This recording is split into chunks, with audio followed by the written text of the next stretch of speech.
कृष्ण कृष्ण हरे हरे हरे राम राम राम हरे हरे।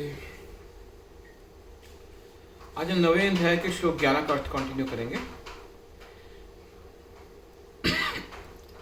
यदि कृष्ण का शरणागत जीव माया के प्रभाव से बाहर निकल सकता है तो भला परमेश्वर जो संपूर्ण विराट जगत का सृजन, पालन तथा संहार करता है, हम लोगों जैसे शरीर कैसे धारण कर सकता है।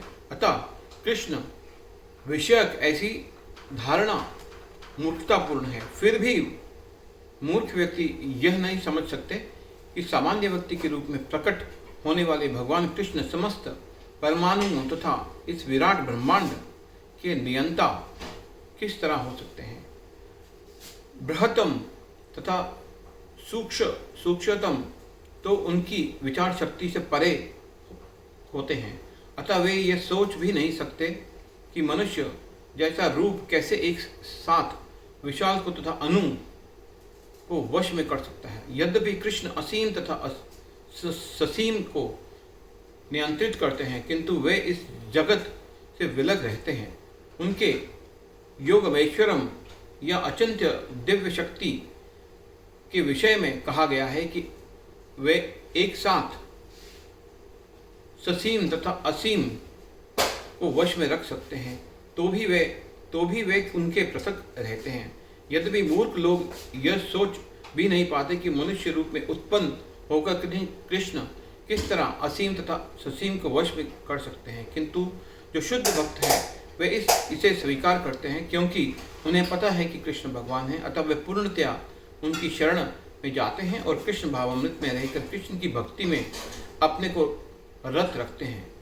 सगुणवादियों तथा निर्गुणवादियों में भगवान के मनुष्य रूप में प्रकट होने को लेकर काफी मतभेद है, किंतु यदि हम भगवद गीता तथा श्रीमद् भागवत जैसे प्रामाणिक ग्रंथों के अनुशीलन कृष्ण तत्व समझने के लिए करें तो हम समझ सकते हैं कि कृष्ण श्री भगवान हैं। यद्यपि वे इस धराधाम में सामान्य व्यक्ति की भांति प्रकट हुए थे, किंतु वे सामान्य व्यक्ति है नहीं। श्रीमद् भागवत में 1:20 जब शौनिक आदि मुनियों ने सूत गोस्वामी से कृष्ण की कार्यकलापों के विषय में पूछा तो उन्होंने कहा, कृतवान किल कर्मणि सह रामेण केशव अति मतर्यानि भगवान गूढ़ कपट मानस। भगवान श्री कृष्ण ने बलराम के साथ साथ मनुष्य की भांति क्रीड़ा की और इस तरह प्रच्छन्न रूप में उन्होंने उन अनेक अति मानवीय कार्य किए। मनुष्य के रूप में भगवान का प्राकट्य मूर्ख को मोहित बना देता है। कोई भी मनुष्य उन अलौकिक कार्यों को संपन्न नहीं कर सकता जिन्हें उन्होंने इस धरा पर करके दिखा दिया था। जब कृष्ण अपने पिता तथा माता वसुदेव तथा देवकी के साथ प्रकट हुए थे तो वे 4 भुजाओं से युक्त थे, किंतु माता पिता की प्रार्थना पर उन्होंने एक सामान्य शिशु का रूप धारण कर लिया। बभूव प्रकृत शिशु भागवत 10:3-46। वे एक सामान्य शिशु, एक सामान्य मानव बन गए। हरे कृष्णा कृष्णा